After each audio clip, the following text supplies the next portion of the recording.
One day I will stop talking about my Victorian London game, but it is not this day, so sit down, grab a drink, grab a snack, get comfy, let's get into it. Hi folks, I'm Misty, this is Misty Steps.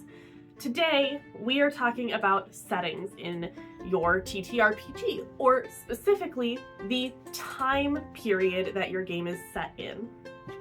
Now, when most people hear Dungeons and Dragons, they think high fantasy, Eurocentric medieval, Ren Fair adjacent vibes. Cute cottages, tunics, cloaks, fairy wings, elves.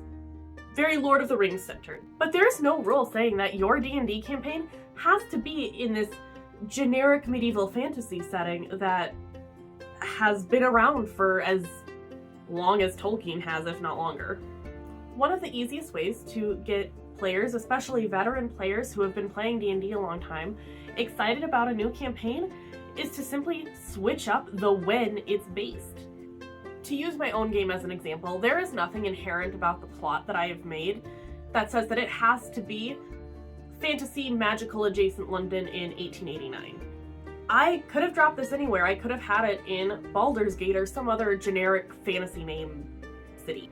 All I needed was a big city, some nobility, and a monarchy of some sort, and a class ranking system. That's all I needed for this to operate the same as it is right now. But by having it in London in 1889, it mixed things up enough for my players that I think that they are genuinely more interested in it than what they would be if this was Fantasylandia City.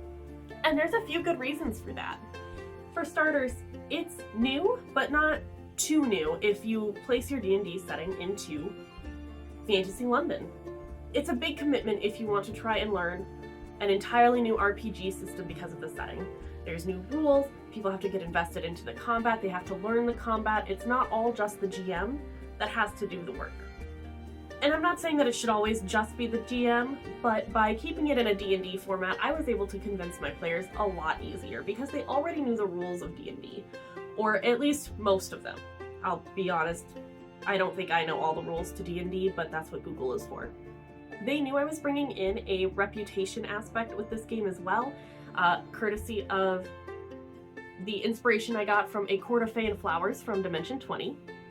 I used aspects from Good Society, the Jane Austen RPG, for the ideas of trinkets and for the ideas of reputation and titles and what that would mean for our characters. Because players already knew the rules to do D&D, it was a lot easier of a sell and more buy-in, but that new shiny packaging that it was in, of it being in Fantasy London in 1889 in the Jack the Ripper era, was very enticing. I think it also offered up some really cool character creation aspects. What does a tiefling look like in Fantasy London? Is Elven society different? Are there necromancers hiding in the sewers underneath London? Is there caves of trolls like there here, like there are in Skyrim? There was a lot of questions that could be answered that hadn't ever really even been explored before in our friend group. And I think getting to explore this new area has been a breath of fresh air for everyone involved. This has also been really fun because it has sparked player passion in a way that I did not expect. My players feel invested to play and they're excited for every time we get together because, frankly, one of our players is a history major.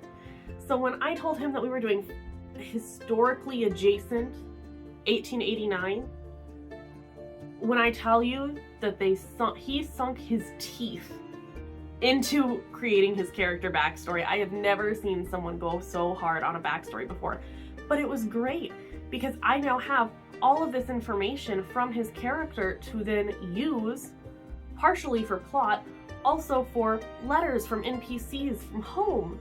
He got to pull out skills of research and knowledge that he normally doesn't get to because he works the same corporate gig I do. I think he just really enjoyed the ability to do that, and I think it's important that I gave him that ability, even if I didn't realize I was doing it at the time, and I was definitely signing myself up for more fact-checking than I was prepared for. The vibes here are also immaculate. We throw around the term historic until inconvenient a lot. Because just because Victorian London is the setting doesn't mean we want to deal with all of the rules that were present at the time. There's magic in this world. There's airships. It's steampunky. There are tieflings that run tailor shops and elves that are royalty. And because I want to be able to root for my players, we have switched up how nobility actually exists. So in my universe, because again, this is historic until inconvenient, the servants are paid and enjoy working and have benefits. Women can vote and wear pants and have rights. I want it to be a freely explorable place while still having the vibes. We can run dramatically down the castle hallway in a long flowy dress and go to tea time with cucumber sandwiches, and also then not worry about the fact that the Viscountess is still single. This setting also offers itself for a lot of fun Easter eggs. I mentioned before in 1889, England, this is peak Jack the Ripper season. Included in that as well, Edgar Allan Poe, Robert Louis Stevenson, a lot of famous authors of the time, and it can just be dropped into the game wherever I see fit. This is especially fun because some of our players' secrets that I had them create upon making these characters hinge on these big historical players. It's been a lot of fun to see our players snooping around and trying to gather info on everyone and trying to get closer, but they don't want to get too close because they don't want to reveal their own secrets, but they also want to work together. The letters and technology of this world also make it extremely exciting to be in. By being in a historical setting, smartphones and internet don't exist yet. It's still hard to find information. You still have to go researching or finding a library, finding the old tome. That still feels very D&D. Security cameras don't exist, DNA testing doesn't exist.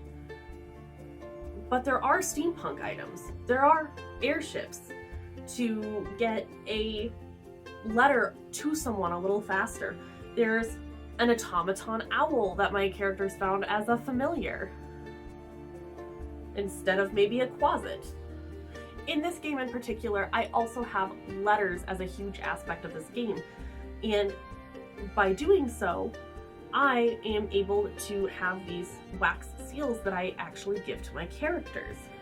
Yes, I could do this in traditional Fantasyland, but by having it in London in a high society setting, it adds a weight to the letters because who they're writing to is talked about.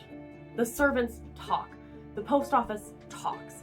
Everyone talks. And that's super exciting. Versus a messenger trying to find the party on their way to Mordor isn't going to have quite as much gossip. Historical baddies too. I mean, think of the abilities in this Victorian London game. For example, and if you're one of my players watching this, calm down. This was a thought that I had that I then threw away.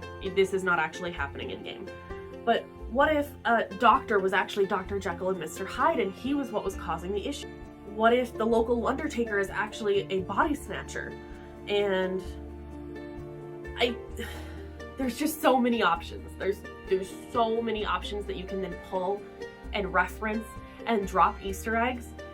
And to see your players put together those puzzle pieces is really fun. Obviously, every table is different, and not every table is going to have the types of nerds that my table has. I have nerds who love reading, who love codes, who love deciphering. I would never run this type of puzzle piece game for some other groups of friends that simply wouldn't be as interested in the historical knowledge. But if you have the friends who also really love history things, I strongly encourage you to consider this in your next D&D campaign. And even if it's not Victorian London, because I don't think everything has to be, it's an interesting time for sure, but it's also a very large piece of time, and 1889 is just one snippet of it. But consider ancient Troy. Consider what it would look like if the players met Odysseus, or maybe they were on their way to the Battle of Troy. What does that look like in a fantasy adjacent world? Maybe there's a 1920s inspired campaign where some mob bosses are causing some trouble and the players need to save their favorite speakeasy. Or, if history isn't your thing, hit the opposite direction. Imagine in a arcane League of Legends style aesthetic, or cyberpunk. Or maybe cyberpunk isn't your vibe and you'd prefer a more gritty, sandy location. A Dune meets Mad Max inspired system agnostic supplement made by Homie and the Dude could be up your alley. Enter Scorched Basin. Now, this is not a sponsored post, but I did help contribute to this, and I'm very excited for it. Scorched Basin is a system agnostic supplement made by Homie and the Dude, and that means that you can drop this into a D&D campaign, Shadow Dart, Call of Cthulhu, any other TTRPG for that matter. You could run your entire campaign in Scorched Basin, or you can simply drag and drop this dangerous environment into your current campaign setting as a vast meteor crash for your players to discover and hopefully make it out alive if they can survive. There are a ton of desert terrains and harsh weather, 5 new factions for your characters to meet, and collect wacky new items, discovering awesome player options, and most notably, a whole new magic system called the Current. There are over 100 contributors from the TTRPG community that have put effort into this, and that includes myself and a bunch of my friends. And I'm so excited to see what we've come up with, and the final project is truly awe-inspiring. And I do want to emphasize that this is a no AI, fully man-made project, and it has been a delight working with Homie and the Dude. This has been an amazing community, and the Kickstarter is available at the link below. Again, this isn't sponsored, but I do want to support these amazing people, and I hope you can at least check it out. Again, every table is different, and I know that I say that in every video, but it is true. Every table is different, and the high intrigue Victorian London campaign that I'm running right now, maybe I wouldn't give to other players who are currently in my high fantasy campaign that I'm still running. Again, every table is different, and I know I say that regularly, but it is true. I don't know that the table that I run my Victorian London D&D campaign for, I would run for the same... I don't know that I would run that campaign for another table that I have that is much more interested in Feywild shenanigans. I probably wouldn't run a cyberpunk campaign for the same players that I know want to start mischief in the newspapers, because is there even a newspaper in a cyberpunk world? But I think what I'm trying to hit home here is just by switching the setting of your campaign, even if you keep the plot the exact same, switching up that setting changes a lot of factors for characters, and it changes a lot of information and tactics that they can use. So if you feel like your table might be stuck in a rut, or you're feeling a little uninspired for a high fantasy campaign like you normally would run, maybe try your hand at something new, like a Dune setting like Scorched Basin or 1920s Mafia style. As always, thank you so much for watching. If you've made it this far, please like, share, subscribe, all of those things that YouTube likes. Let me know in the comments if you have any concerns or thoughts about your favorite historical setting, and I will see you next time.